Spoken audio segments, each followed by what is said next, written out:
Welcome back to Let's Play Metroid Zero Mission. I'm your perfectly cromulent host, Brickroad. Let's rap about Norfair. Whether or not you skip the early Norfair exploration like I did, the first thing you want to do when you get here is head for an elevator leading out of here to Criteria. There are a couple of reasons this is kind of a bewildering way to start your trip. For one, it's kind of dumb to welcome the player to a bold, exciting new area of the game world by guiding them to a much less exciting area instead. And for another, linking Norfair directly to Criteria is just geographically inappropriate.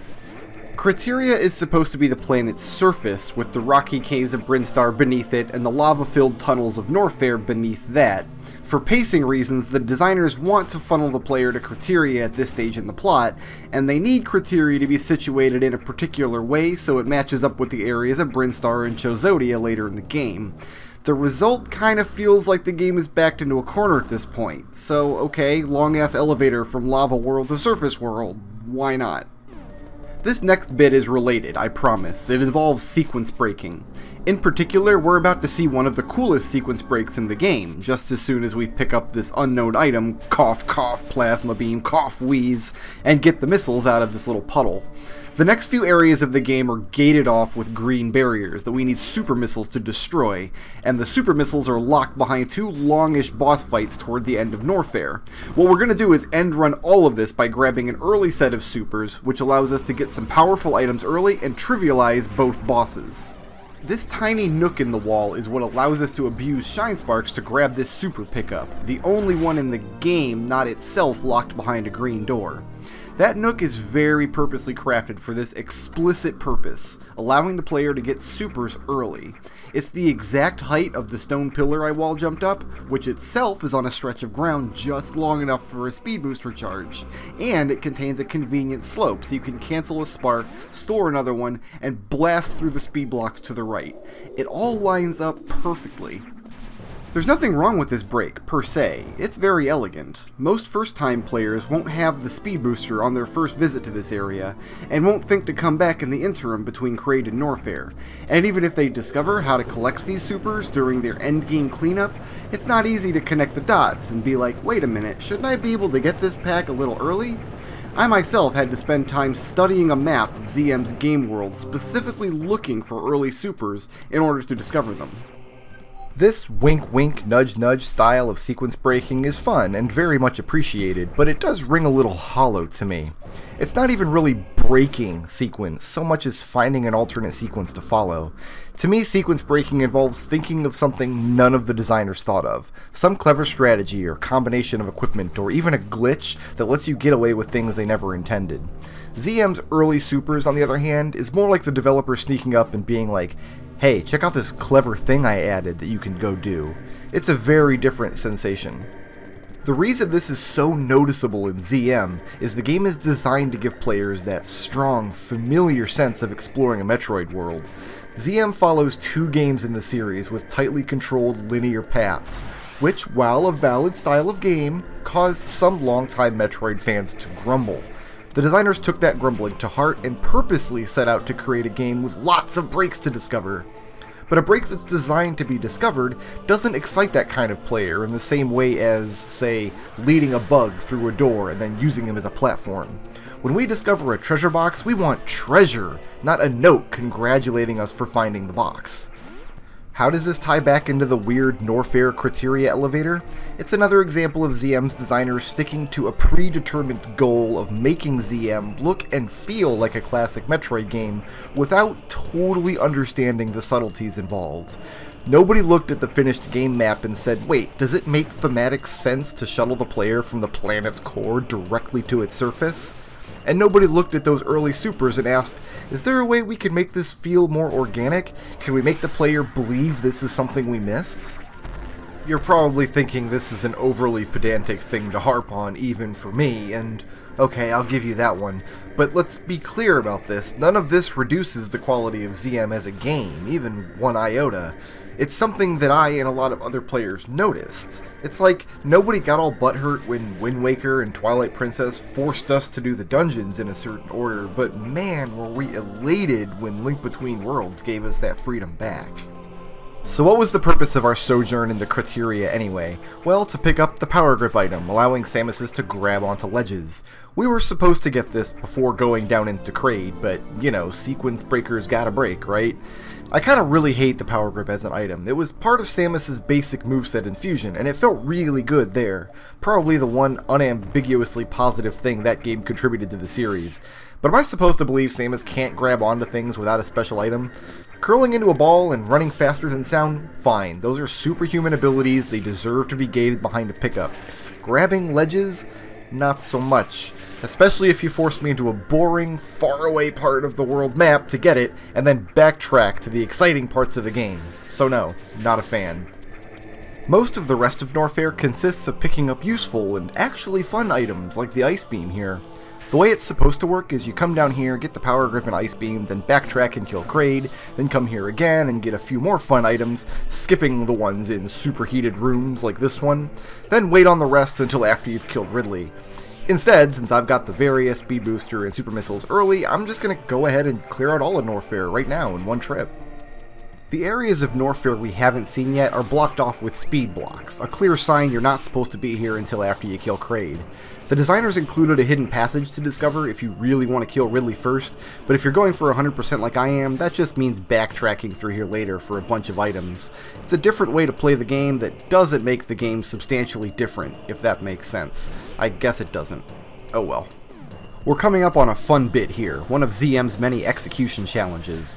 Instead of all the pickups being hidden out of sight, challenging the player's observation skills, ZM puts a few in plain sight and challenges his reflexes instead. Shooting out those mid-air blocks while maintaining your speed so you could charge a shinespark and use it after the green door, that's the easy part. Planting a bomb that starts off a chain reaction, which eliminates the ceiling, wall, and floor of the room you're in, then timing a jump over that crumbling wall before the floor beneath you gives way, nabbing a second set of early supers, that's the part that'll take you a few tries.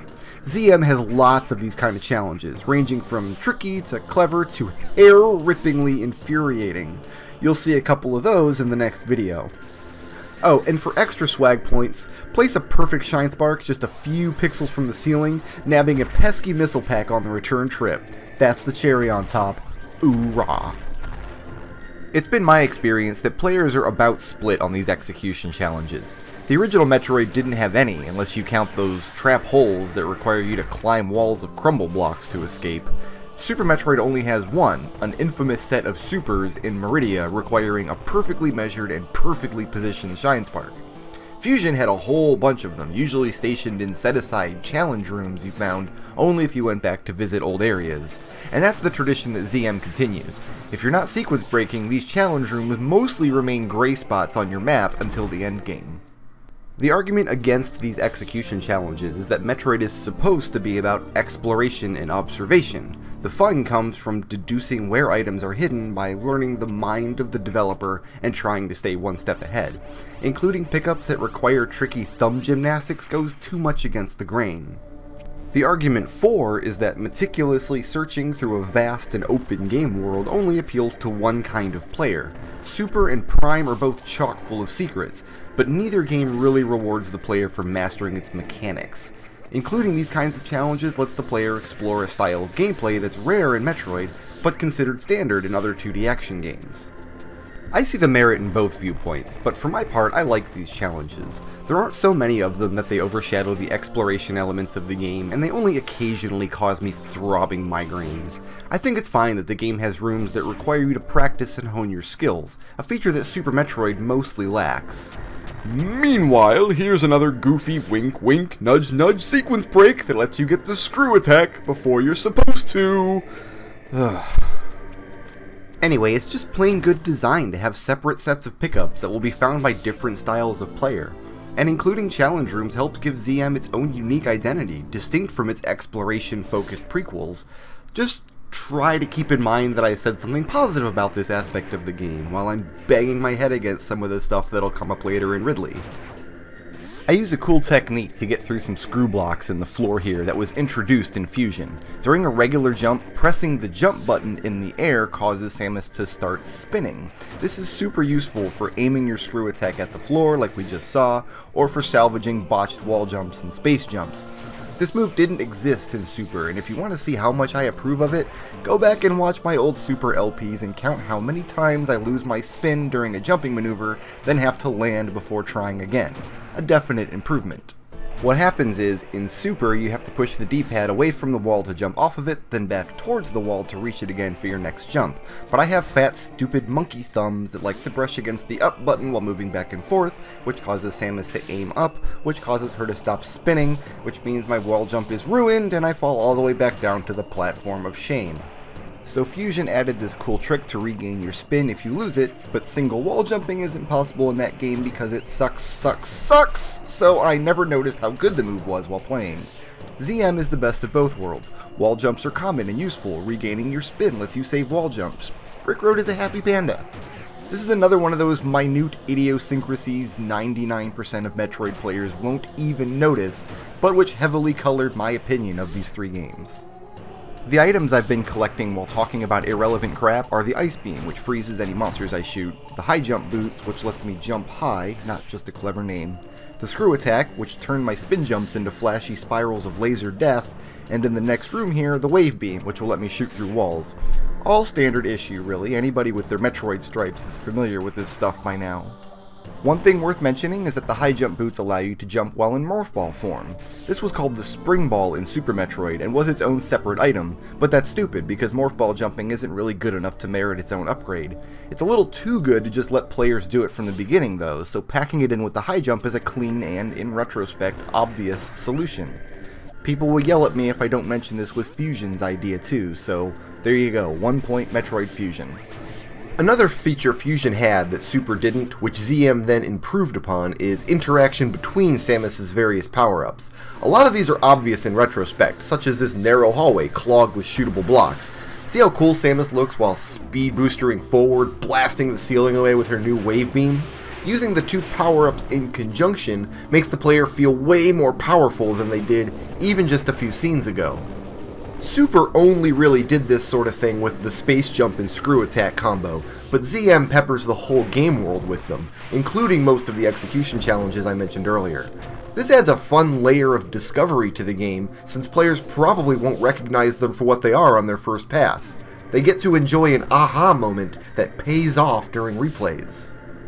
We now come to the part of the Norfair run where I forget what the hell to do and have to backtrack one room to properly measure a speed booster charge. This is one of the annoying downsides to the automatic style speed booster that ZM and Fusion both use. It takes so much longer to charge up, you have to backtrack a lot further when you notice some speed blocks you have to break. This plagued me all through my early plays of both games, and I'll take my speed booster with a manual transmission any day. That does bring us to the end of the Norfair Collectathon. I'll see you all next episode when we go to visit an old friend.